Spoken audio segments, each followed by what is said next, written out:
Hey,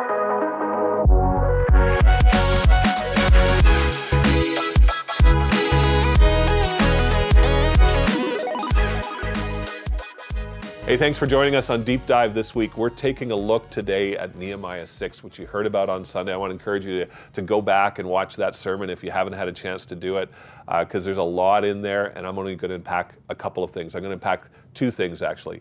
One is the influences in your life and what to do about them, and two is the healing that God offers.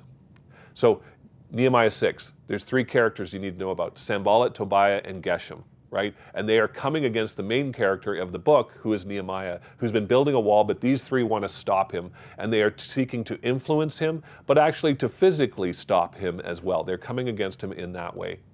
And Nehemiah is being influenced by these people who don't like the change that he's bringing to Jerusalem, because it will impact the influence that they have.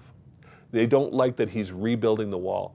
And what we learn from Nehemiah is actually, as we seek to pursue our holy discontent, or as we seek to bring change into our life and follow Jesus more truly, practicing his way of living, what we'll find is there are people that aren't going to like it. Not everybody's going to like the change that you're bringing to your life. Not everybody's going to like your holy discontent. And so when you face, adversaries or influences like Geshem and Tobiah and Sanballat, who are coming against you and making you feel anxious, what should you do? I want to encourage you to do this. Stop. Take a breath. Acknowledge Jesus. Acknowledge that Jesus is present in that moment, and pay attention to your emotions and ask Jesus two questions. First, Jesus, what do you want me to know? Jesus, what do you want me to know in this situation as these people are saying mean things against me? Like Nehemiah had an open letter written against him, posted for the world to see. It went viral, right? Jesus, what do you want me to know in this moment as people are speaking badly against me or are trying to stop me? What do you want me to know? Am I out of alignment? Is my heart out of alignment with the direction you want me to go? Or Jesus, are they out of alignment? Too often we jump to the them problem instead of the us problem. And so we start by saying, Jesus, am I the problem or are they the problem? What do you want me to know? The second thing is, Jesus, what do you want me to do? Right? Jesus, how do you want me to respond to these people?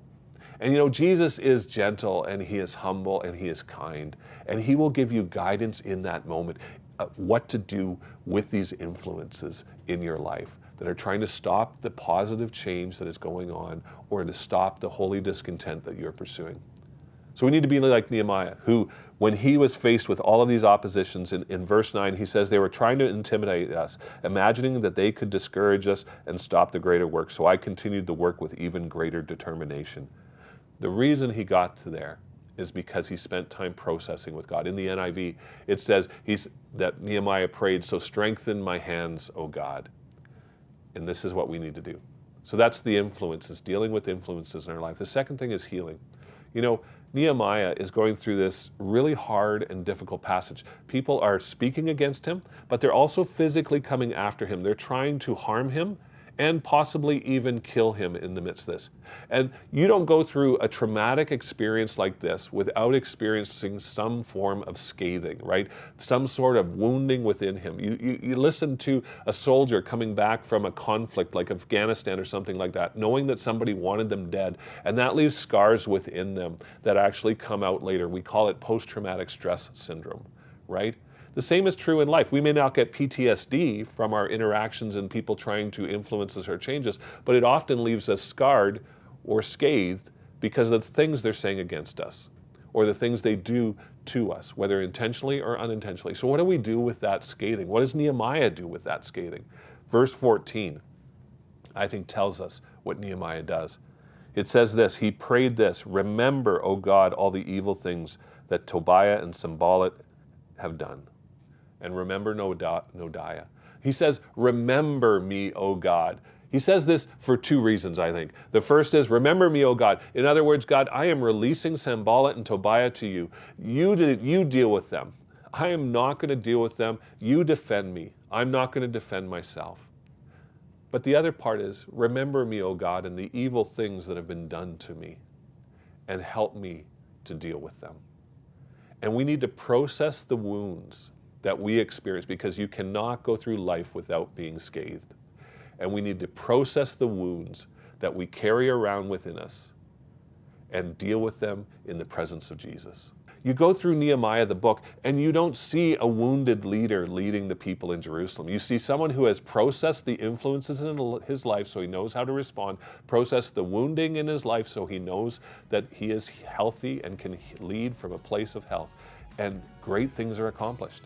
The wall is completed in 52 days, less than 2 months, because Nehemiah processes these things in the presence of God. I hope you will too. Hey, thanks for taking in Deep Dive this week. We'll be back again next week with another episode. If you've got comments or you've got questions, we'd love to hear from you. Put it in the comment box below. If you think this is valuable not only for you, but also for your friends, be sure to share it as well. Till next time, have a great week.